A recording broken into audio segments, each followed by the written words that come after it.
Lévitique chapitre 14. Service pour moun qui gen maladie peau.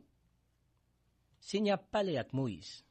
Li dit comme ça, mais règlement wa bay pour yo suivre, les a fait service pour moun qui guéri après yo te gen mauvais maladie peau. Jou pour yo reconnaître moun lan guéri ya menel bay prêtre là. Prêtre là va prendre la sortie ensemble avec l'autre bon limite camp côté moun rete ya. La examine bien examiner pour louer si malade la guéri vrai. Prêtre là va bay l'ordre pour yo porter pour moun qui te malade là des oiseaux tout vivants et puis qui bon pour moun k'ap fait service pour bon Dieu.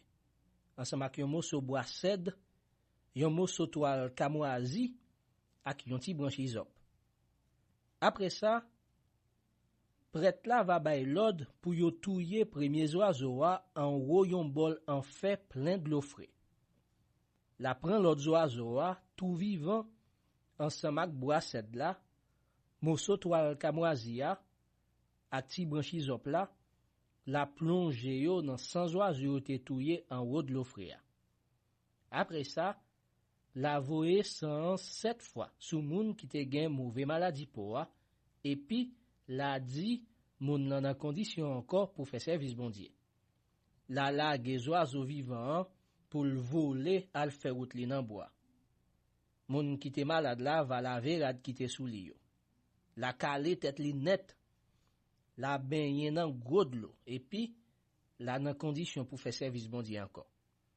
Après ça, la entrée dans camp côté moun rete ya. Mais li pa rentre la ka li pendant 7 jours. Sous 7e jour, la calé tête li encore, la coupe toute babli, toute plim gel, ak toute plim qui sous toute rescoli. La lave rad qui te sous li ya, la lave kol nan gros de l'eau. Après ça, la nan condition pour le faire service bon Dieu.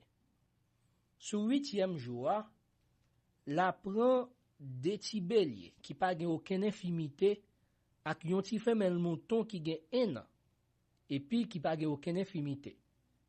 La prend tout des marmites farine mélangée ak l'huile olive et puis yon bouteille 2000 litres plein l'huile olive. Prêtre k'ap fait service là va mener moun lan ensemble ak ofan li yo devant Seigneur. Jouk nan pa pot tant rendez-vous.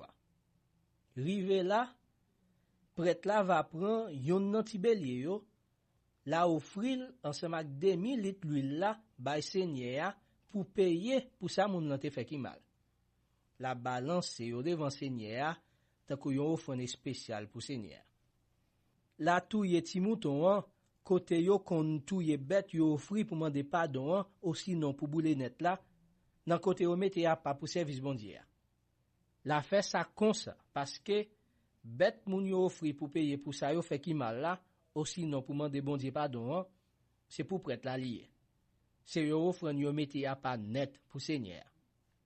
Après ça, prêtre là va prendre ti goutte dans senti mouton, la passer sous pointe tes oreilles droite moun qui te malade là.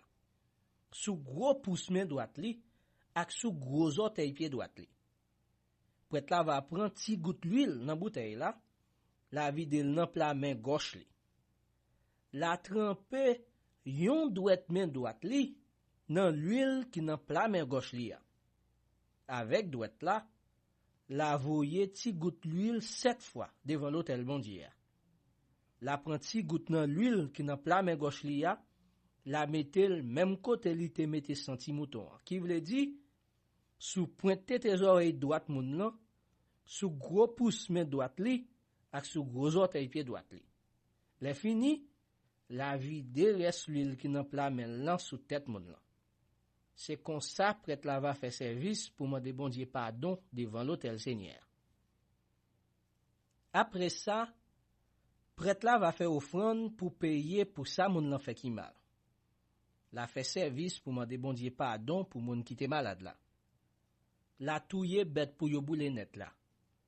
La mettel sous l'autel là ensemble avec farine blé mélangée avec l'huile là. C'est comme ça prêtre la va faire service pour demander pardon pour moun lan. Et puis, moun nan va dans condition encore pour le faire service bon Dieu. Si moun lan pauvre, et puis li pa gen pile moyen, la pote yon sel ti mouton pour offrir pour payer pour sa moun lan te fait ki mal la. La pote 3 kamamit farine seulement, mélangé avec l'huile d'olive, ak yon bouteille demi-litre plein l'huile. La pote de ti toutrel tout, ou sinon de ti pigeon. Jan moyen li va permettre li. Yon pour servir offrande pour demander pardon, l'autre là pour boule net pour Seigneur. Sou 8e jour, la pote yo bay prêtre là devant porte rendez-vous pour prêtre la faire service pour mettre dans condition pour li ka servir Seigneur encore. Prêtre la va prendre ti mouton, li offrir pour payer pour sa moun lan fait ki mal là, ensemble avec bouteille l'huile là, la balancer au devant Seigneur tant qu'on yo offrande. Après ça, la touye ti mouton. La prend ti goutte nan sang li, la mette sous prente tes oreilles droites moun ki te malade là. Sous gros pouce main droite li, ak sous gros orteil pied droite li. Prêtre la va vider ti goutte l'huile nan plat main gauche li, la tremper yon douette main droite li nan l'huile qui nan plat main gauche li a.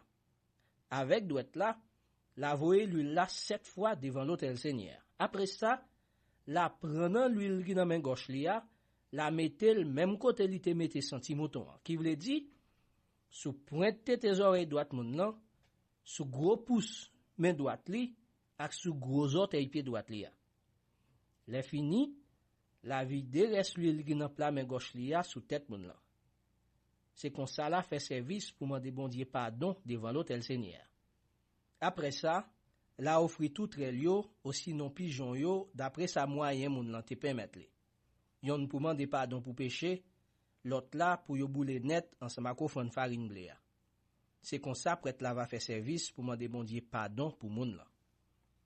Mais règlement pour yo suivre, les yon moun qui gen mauvais maladie po, pas gen de croix pour l'offrir tout ça li te doit offrir pour service qui pour mettre dans condition pour faire service bon Dieu encore. Salpet nan kay. Seigneur parle avec Moïse ensemble avec Aaron. Li di yo, le nan fin entre dans pays Canaan, pays map ban nou pour rele nou pa nou. Si mwen voye salpet sou yon nan kay côté nou rete yo, mais ça pour nous faire. Met kay la va adjoindre prêtre là. La dil, gen yon bagay tan kou salpet qui paraît sou miray kay mwen. Prêtre là va bay l'ordre pour yo mette tout ça qui nan kay la de yo avant li vin examiner kay la. Comme ça, tout ça qui te nan kay la ka toujours servi pour moun kap servi bon Dieu. Après ça, prêtre là va vini la rentrer nan kay la pour examiner. La examine tout miray yo. Si li wè gen kek côté qui mange nan miray la, et puis qui gen ti couleur vert ou sinon rouge, prêtre là va sorti nan kay la ferme la clé pour 7 jours. Sous 7e jour, prêtre là va tourner. La examine miray kay la encore.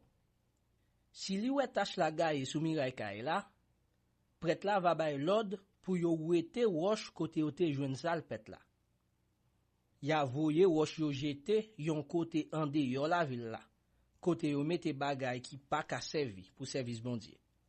Après ça, la fait yo gratte tout en dans kay la. Et puis, ya jete tout vieux crasse mortier yo te gratte ya en dehors la ville la. Même côté yo mette bagay qui pa ka servi dans service bon Dieu.